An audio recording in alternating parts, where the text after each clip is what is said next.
Probably you are here because you have some fears or doubts how to play against this Benko, and it's very annoying gambit, we have to say. But after this video, you will wish you will face it every single game. Why? Let's tackle it. But before we do that, I will remind you with two things. The first of all, it's a series, so mastering the Queen's Gambit. And this is episode 6. So we have 5 videos. We talked about d4, d5, c4, e6 in part 1, in part 2 c6, and part 3 dc. And then we moved on to talk about knight f6 stuff. And after like e6, we talked about knight c3, Nimzo Indian, and we talked about the Binoni. And today we will talk about the Benko Gambit. So subscribe. And don't forget to watch this series because it's very, very, very practical, and it doesn't depend on memorization at all. Second, it's actually mentioned, or it's actually everything you can see here. It's there on Leach's study, and the link will be in the description. So you can, whenever you would like to, you can repeat it whenever you would like. So let's get into action. After c5, we go d5. We don't go e3, knight f3. These are kind of like coward decisions. Like, okay, I will go d5, no problem. You go b5, and now very practical choice. By the way, for those of you who doesn't know the Benko Gambit, the Benko Gambit normally, or the Benko Gambit players normally, wish you takes, he takes b5, and this is actually psychological. Our response will be a psychological weapon against our opponent. Will be psychologically annoyed.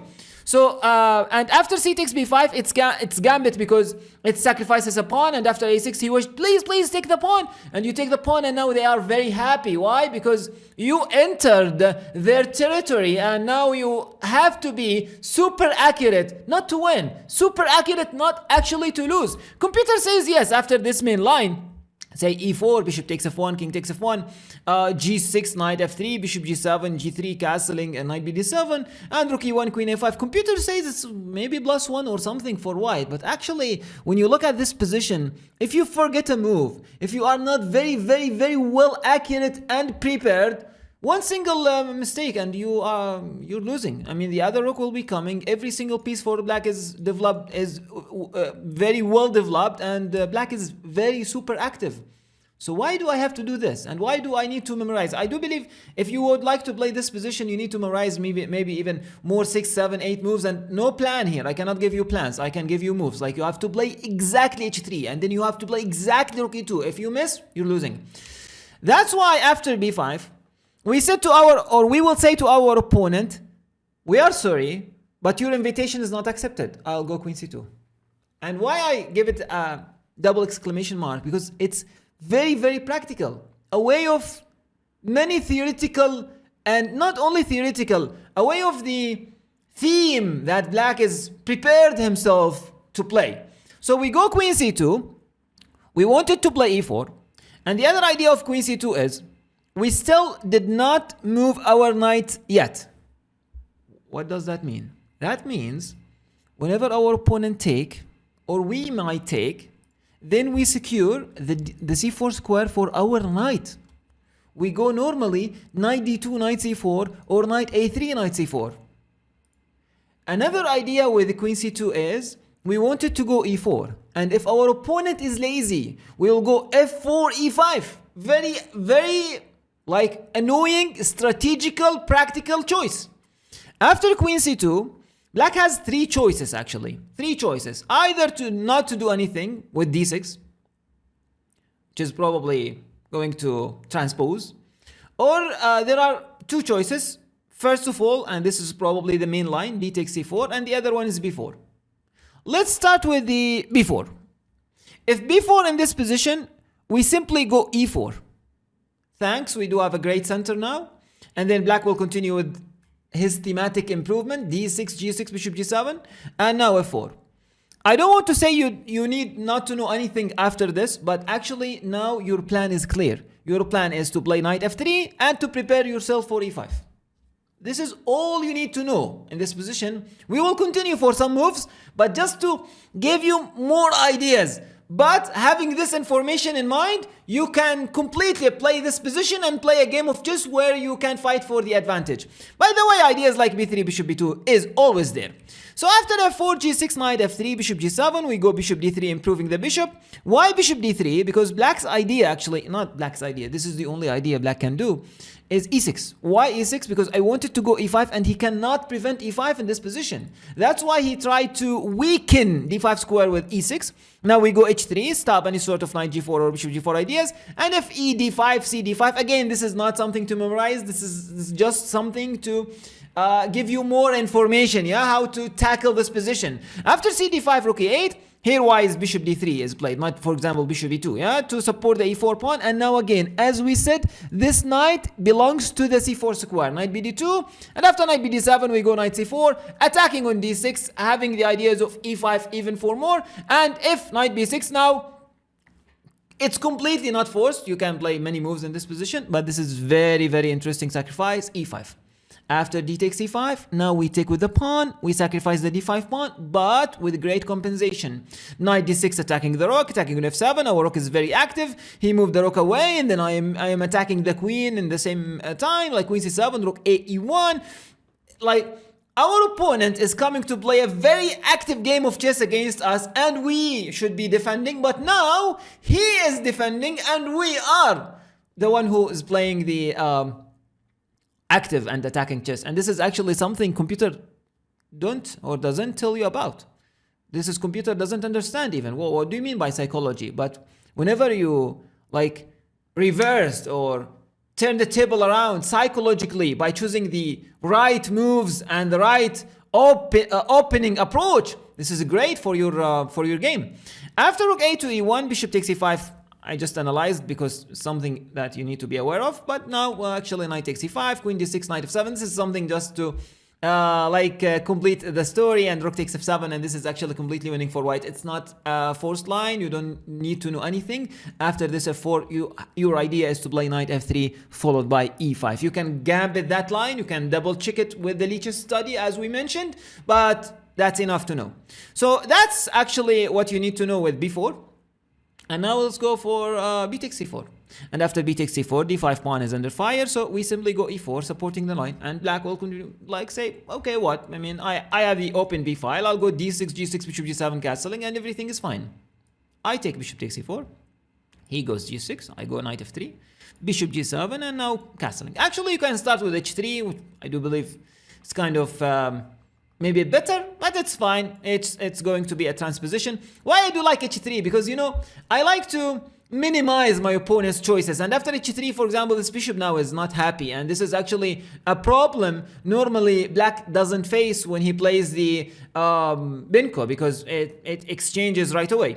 So after h3, how this bishop can improve, the only possible way is to go bishop a6. And now, very interesting move. As we mentioned, one of the advantages of queen c2 is the delayed knight b1 improvement. Now, knight bd2 is possible to go and support the bishop and to go to the c4 square, but instead knight a3 is even better. Why it's better? Because we keep this diagonal open. And after bishop takes c4, we simply go back or take back with knight takes c4, knight bd7, and now we improve the bishop g5. Why bishop g5? We build pressure against this spot on e7. Knight b6 trying to exchange, no worries. I can exchange, it's fine. Knight takes c4, knight takes c4, and now my life is easy. My knight here is very, very strong knight. I have ideas like b6. I have ideas like b4 even. For example, a line and the game actually went with knight d7. Though this move is very dangerous, black has to calculate knight takes d6. I do believe there is f7 maybe or f6 here and then e takes d6, but that shows how accurate black should be. And after knight d7, rook b1, knight b6. Black is trying to exchange minor pieces here in this position. In one game that we will going to see later for 𝒁𝒆𝒐 went on to play b3 in this position, but actually the computer recommendation, and I don't want to say our recommendation, but you do have the two choices after either b3, and whenever he takes, you take back, and then you have the open file, and we will see the game and how the game actually continued. Or you could go with b4, and after knight takes c4, queen takes c4, and after c takes b4, we go queen takes b4. Actually, this position is like, it is slightly better for white, but it's kind of a slight. Here, let's talk about advantages. The advantages in chess, it's either to be a long-term advantage or a short-term one. The short-term advantages, like when the position is too dynamical and you're attacking my king, I am attacking my king, I am +1, but I made a mistake, then my opponent is -1, etc., etc. Yeah? This is actually a dynamic advantage, and it's something you cannot depend on. But the long-term advantage is something different. For example, whenever you have a risk-free game, you cannot lose this game. You have the open file, you have the pressure, you have the easy play. Yes, it's slight, but it's permanent. And sometimes slight but permanent is better than +1, but maybe it's just temporary because it requires a computer accuracy. Yeah, I hope you get this way of thinking. So after queen b7, you do have the b file, you do have the c file, the pressure on e7 needs to be solved, and I do believe white has a better chance in this game. Out of the Benko, where black was heading for a very active attacking chess, now he needs to suffer for this ending, and he needs to defend maybe for the next 10 or 15 moves. So that's for b takes c4, which is actually the main line. And the other line is not to decide and go for d6. Actually, when you go for d6, you said, okay, I don't want to decide now. I don't want to decide either, like e4. And now maybe I wanted to decide. Maybe I can now take the pawn because now my bishop is supporting. And for example, g6 I can take, because if you go a6 in this position, I don't want to take and let you take on f1 and I move my king. No, I can simply improve my knight. Like whenever you take, I take back, and that's very improved version of the Benko. And even like after bishop takes b5, you can improve the knight, you can castle, and you can bring your rook to the game and go with e5. Yeah, this is actually an idea. Or if you don't like to do that, then you can keep the pawn and improve, and you're doing great.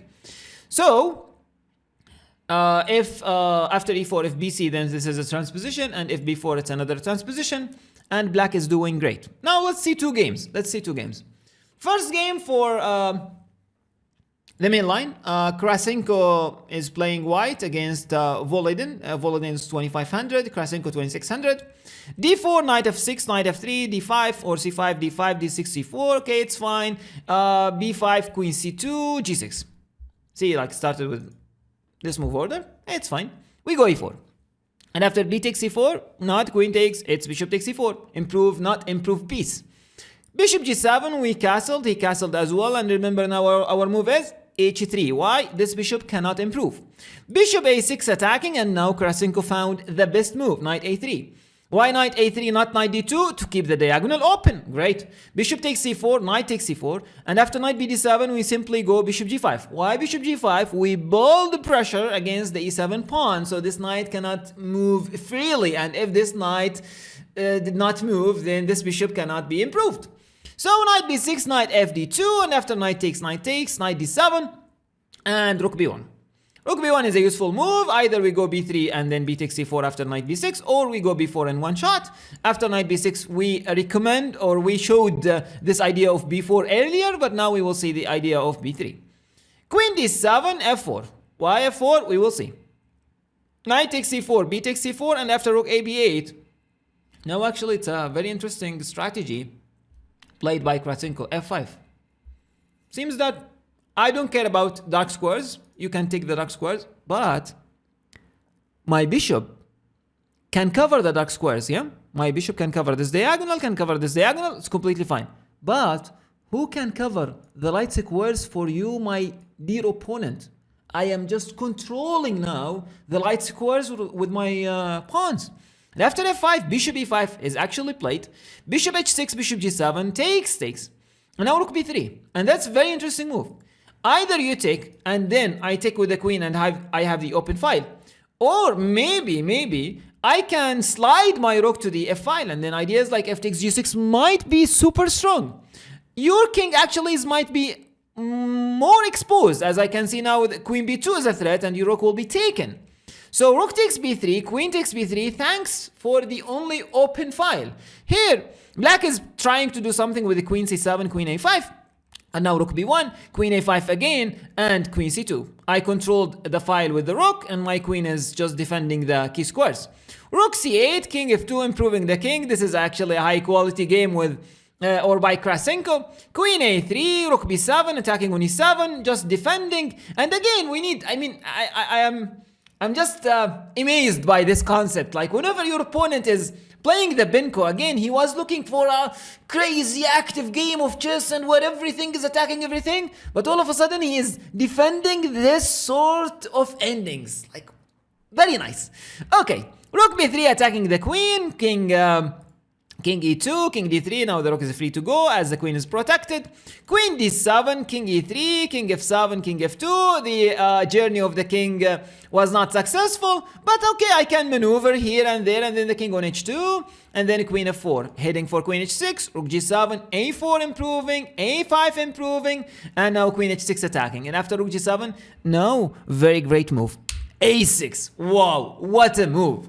What a move a6 is. I wanted to improve my rook, take the pawn, etc, etc. And if you take here, now this is the idea. F takes g6, the only move is probably h takes g6, and now I might go for ideas like rook b8, and then queen h8, and the mating ideas will be coming. Oi, oi, oi, oi, oi. And actually, you don't have time for your queen to maybe march my king or reach my king. Maybe there is this idea. I'm not completely sure. And then check and some perpetual maybe. So maybe we need to go queen h8 first or something like queen h8, queen, or maybe queen h8, queen here. If, for example, queen a1.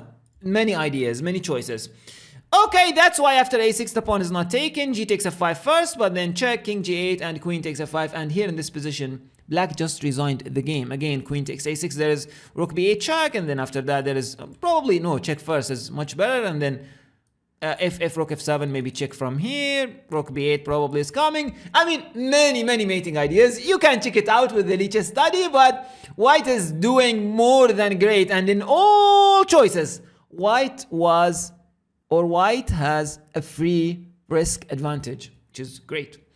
Let's see, the last game it's between Mamedyarov and Caruana. d4, knight f6, c4, c5, d5, and after b5 we simply go queen c2. After queen c2, b4, this is another line which is played. We go simply e4 and f4. Our idea is to go e5, and this is actually all you need to know in this position. And see how Mamedyarov played. Now, again, just a reminder, like the bishop has to go here or there. d3 exactly, because after e6 take rook e8, later on, the e4 pawn will be supported. Bishop g4, I don't care, knight bd2.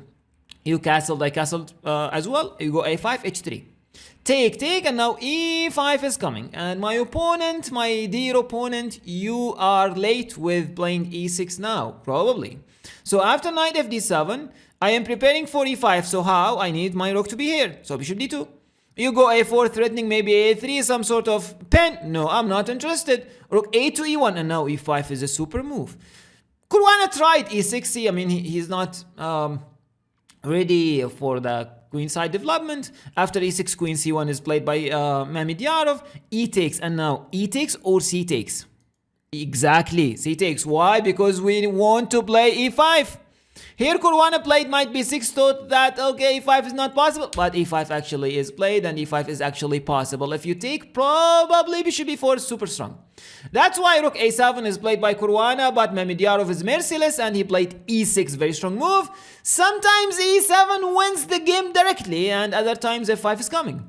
Knight takes d5, e takes f7 check, king h8, and knight g5. And after knight g5, probably knight e6 is a threat, forking these two guys. So queen f6 away of the threat, but now king h1 away of any annoying checks. Knight d7, f5, open things up against this king. You take on b2, trying to exchange queens whenever you are attacking, whenever you have a better king, whenever your opponent has a bad king. Don't ever, never exchange queens. So queen d1. Knight e5, attacking the bishop, but now with some calculations, actually, Mamedyarov found or reached the conclusion that it's completely winning. And after knight takes h3, just knight takes h7, and queen is coming. Knight takes e1.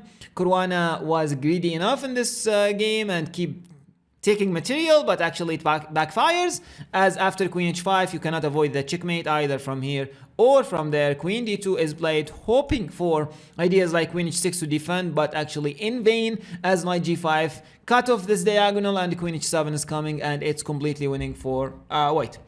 So this is our recommendation against the Benko Gambit. Let me know in the comments what you think about our choice, and let me know in the comments actually what else you want to see next, because we still have the King's Indian, we do have the Grunfeld, and we do have actually I'm planning to do a video about the rare replies. So let me know in the comments what opening you wanted to see next, so we will start our preparation for your mastering of the Queen's Gambit declined. Thanks for watching. Don't forget to check out the whole series. It's very practical, very useful, and I do believe this is your way to 20 or 2000 ELO rating very soon. Thanks for watching again. See you soon. Have a nice one.